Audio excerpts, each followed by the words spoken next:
Hello मेरे प्यारे बच्चों, कैसे हो आप सब। मैं ओम प्रकाश सर आज आपके लिए लेके आए हैं क्लास 10th का VVI ऑब्जेक्टिव जो 2024 में आपके एग्जाम में हूबहू आने वाली है। तो दोस्तों अच्छे नंबर अगर आपको लाना है तो हमारे वीडियो को ज़रूर देखते रहें, लाइक करें, शेयर करें, कमेंट करें। ठीक है, तो चलिए हम स्टार्ट करते हैं। पहला क्वेश्चन है बाबू, ज़रा देखिएगा। आपका सेम टू सेम हम बिहार मॉडल पे ही स्टार्ट करेंगे। ठीक है, जैसे है 9 sec square theta minus 9 ten square theta का मान ज्ञात करें। ठीक है, ये आपका क्वेश्चन है। अब इसको कैसे सॉल्व करोगे, आ जाओ। तो सबसे पहले क्या करना, दोनों में 9 है तो 9 को कॉमन ले लोगे तो यहाँ से हो जाएगा सेक स्क्वायर थीटा माइनस का हो जाएगा क्या, टेन स्क्वायर थीटा। अब ये हो गया 9 into sec square theta minus ten square का मान क्या होता है, 1 होता है। तो यहाँ से हो गया क्या, 9। ये आपका क्या हो गया, आंसर हो गया। आया बात समझ में, है कि नहीं। चलिए उसके बाद एक क्वेश्चन और है। एक क्वेश्चन आपको देखेंगे जो सेम टू सेम क्वेश्चन आते हैं एग्जाम में। जैसे आपको पूछेगा वर्ग अंतराल, वर्ग अंतराल 10 से 20 का वर्ग चिन्ह ज्ञात करें। ठीक है, इस टाइप से आपका क्वेश्चन पूछेगा तो आप क्या करोगे।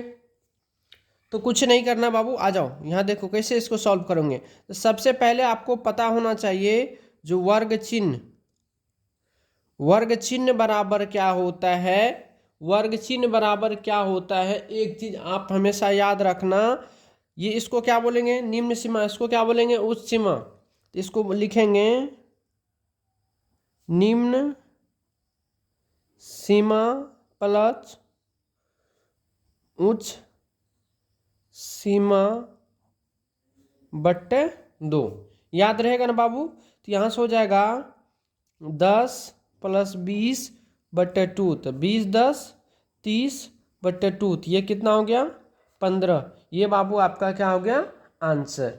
आया समझ में। चलिए अगला क्वेश्चन है जो आएगा आपका क्वेश्चन एग्जाम में, जो एक अर्धवृत्त, एक अर्धवृत्त की परिधि,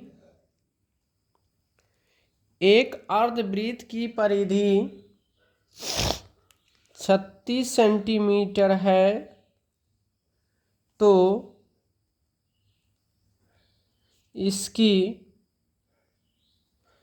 त्रिज्या ज्ञात करें, इसकी त्रिज्या ज्ञात करें। ठीक है, आ रही समझ में। बहुत दिन से हम वीडियो नहीं डालें, इसके लिए माफ़ी चाहते हैं। अब आपका जो है मिलते रहेगा। चलिए सबसे पहले आप एक फॉर्मूला बाबू याद रखना, जो अर्धवृत्त, अर्धवृत्त का परिमाप होता है, का जो परिमाप, इसी को बोलते हैं परिधि। अर्धवृत्त का जो परिमाप होता है वो होता है R गुना 36/7।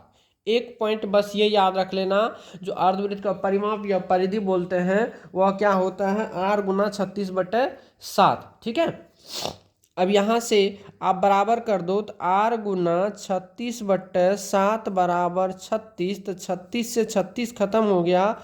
यहाँ बच गया आपको R/7 बराबर 1, तो R बराबर कितना हो गया, 7 सेंटीमीटर। यही आपका क्या हो गया, आंसर हो गया। आई बात समझ में बाबू, है कि नहीं। चलिए अब एक चीज़ और पूछ देता है, जैसे इस टाइप से भी क्वेश्चंस आपको पूछ सकता है बाबू। देखना ज़रा, क्वेश्चन आपसे पूछेगा जो cos π/3 का मान ज्ञात करें। दिख रहा क्वेश्चन, cos π/3 का मान ज्ञात करें, है ना। अब दिख रहा होगा ना। चलिए cos 3 बत, अब एक चीज़ बताइए, इस टाइप के जब आप सॉल्व करते हैं तो पाई बराबर आप 180 डिग्री लेंगे ठीक है। और लिखेंगे अब कॉस 180/3। अब ये हो जाएगा कॉस 3 से कट जाएगा ये तो हो जाएगा 60 डिग्री। और कॉस 60 डिग्री का बाबू वैल्यू कितना होता है तो 1/2 होता है। ये आपका क्या हो गया आंसर हो गया। आई बात समझ में क्या नहीं आई बोलिए। अब आइए, अब अगला क्वेश्चन कह रहा है बाबू जो एक पासा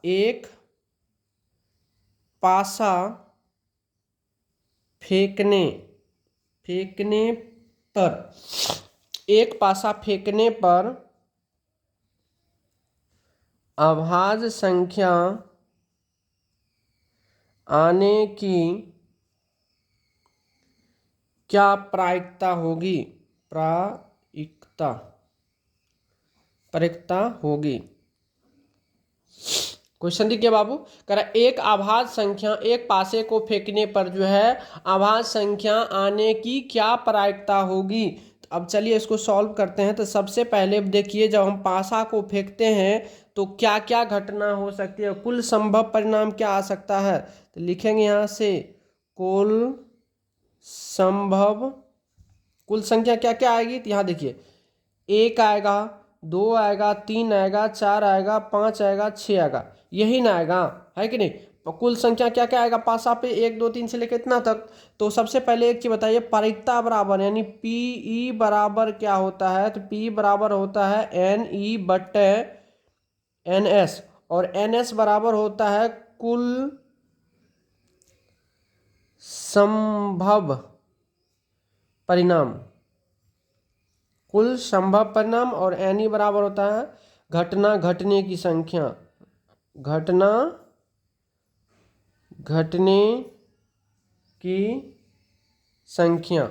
आई बात समझे बाबू। अब देखो यहाँ पे जो क्या करा अभाज्य संख्या ना, तो सबसे पहले आप NE निकालो। NE में क्या करा अभाज्य संख्या, तो अभाज्य संख्या 1 2 है, 2 है, 3 है, 5 है, यही ना है। तो टोटल कितने हो गए 3। और NS बाबू आपको कितना हो गया यानी कुल संभव परिणाम कितने हो गए 6। अब आप PE निकाल सकते हो ना आराम से। तो अब PE बराबर हो गया क्या NE/NS, कोई दिक्कत। तो अब NE का मान कितना है बाबू 3 और NS का मान है 6। तो ये कट के कितना आया 1/2। ये आपका क्या हो गया आंसर हो गया। बात आई समझ में बाबू। आ जाओ अब हम बात करते हैं अगला क्वेश्चन पे।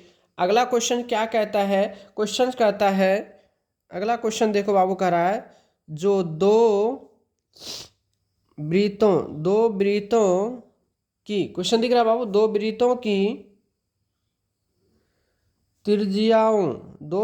की त्रिज्याओं का अनुपात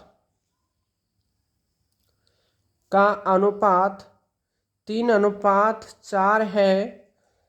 तो इसके क्षेत्रफल का अनुपात ज्ञात करें। दिख गया क्वेश्चन कह रहा है दो वृत्तों की त्रिज्या का अनुपात इतना है तो इसके क्षेत्रफल का अनुपात ज्ञात कीजिए। आपको मोस्ट वीवीआई क्वेश्चन है, ठीक है ना, मोस्ट वीवीआई क्वेश्चन है बाबू, ध्यान दो। त्रिज्या दिया हुआ है यानी त्रिज्या का अनुपात क्या दिया हुआ है, देखिए यहां से त्रिज्या का अनुपात दिया हुआ 3:4। आपसे क्या मांग रहा है क्षेत्रफल, आपसे मांग रहा बाबू क्या क्षेत्रफल का अनुपात, क्षेत्रफल का अनुपात। आप क्या करेंगे इस 3 का स्क्वायर करेंगे और इस 4 का स्क्वायर कर देंगे, यही आपका आंसर होगा। 3 3 9 4 4 16, यही बाबू आपका आंसर होगा। इसमें कुछ नहीं करना है। बात आई समझ में। चलिए अगला क्वेश्चन है बाबू आपका, क्वेश्चन जो पूछेगा क्वेश्चन है जो यदि साइन A बराबर 3/4 हो, यदि साइन A बराबर 3/4 हो तो कॉस A का मान ज्ञात करें।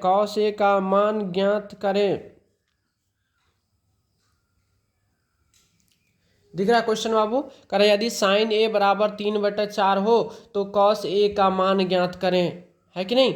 ये क्वेश्चन आपका है। तो आप इसको कैसे सॉल्व करेंगे बाबू, ठीक है।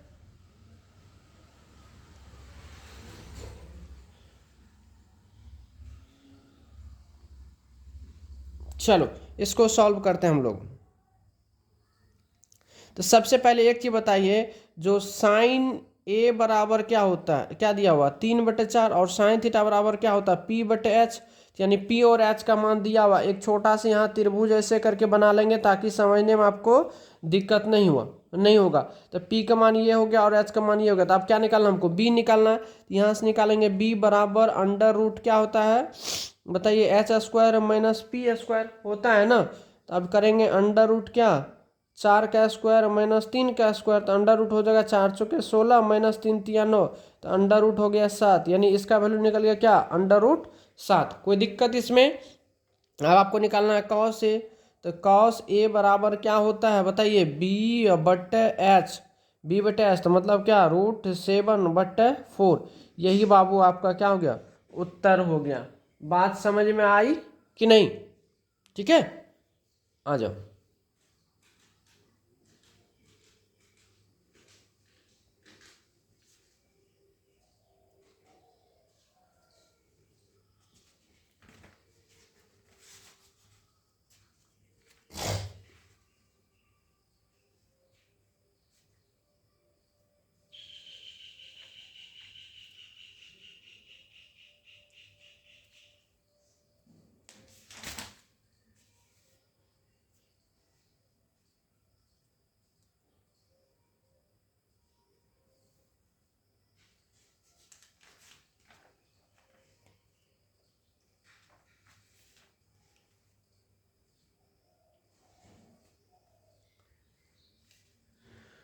चलिए अब आगे एक क्वेश्चन है, बहुत प्यारा क्वेश्चन है। देखो बेटा, क्वेश्चन कह रहा है जो एक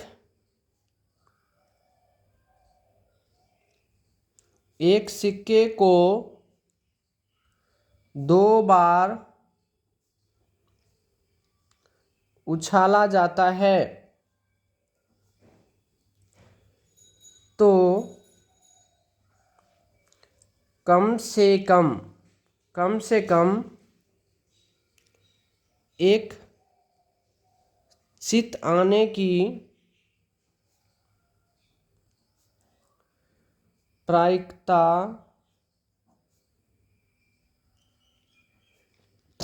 ज्ञात करें। देखो बाबू, मोस्ट बीबिया क्वेश्चन, और ये बेटा 2 नंबर में क्वेश्चन पूछेगा आपसे। कितना नंबर में 2 नंबर में ये क्वेश्चन पूछेगा। तो चलो इसको हम लोग सॉल्व करते हैं। तो सबसे पहले एक चीज बताइए, जब एक सिक्के को 2 बार उछालिएगा क्या क्या आ सकता है, या तो हेड, दोनों पे हेड आएगा, या तो दोनों पर टेल आएगा, या तो पहले हेड आएगा या तो टेल आएगा, या तो पहले टेल आएगा या तो हेड आएगा। यही चीज़ आ सकता है, इससे ज़्यादा नहीं आ सकता। तो आपको सबसे पहले NS यानी टोटल कुल संभव परिणाम कितने हो गए बेटा 1 2 3 4, यानी कितना हो गया 4। अब क्या कर रहा है, कम से कम एक चीत, देखिए एगो इसमें है एगो इसमें चीत है, और दो गई, अधिक से अधिक का कोई लिमिट नहीं है। तो 1 2 3, तो यहाँ से एन ई बराबर कितना हो गया, तो यहाँ पे लिख देते हैं एगो टेल एगो हेड एगो टेल और 2 गो हेड मतलब क्या चित। टोटल हो गया बाबू कितना 3। अब आपको क्या निकालना बेटा P, तो PE बराबर क्या होता है, तो NE बटा क्या होता है NS, सिखाए है ना। तो NE का मान कितना हो गया 3 और NS का मान कितना 4। यही आपका क्या हो गया बाबू उत्तर हो गया। बात समझ में आई कि नहीं। चलिए बेटा अगला देखिए, अगला क्वेश्चन है। अगला क्वेश्चन कह रहा है यदि दो संख्या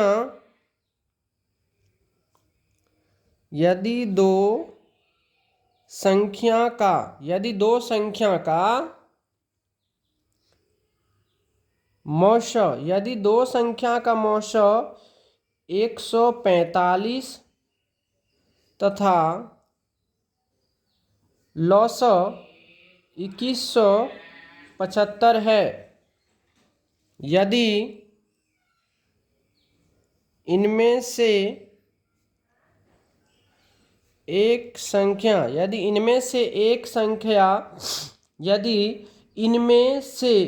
एक संख्या 725 है तो दूसरी संख्या निकालें।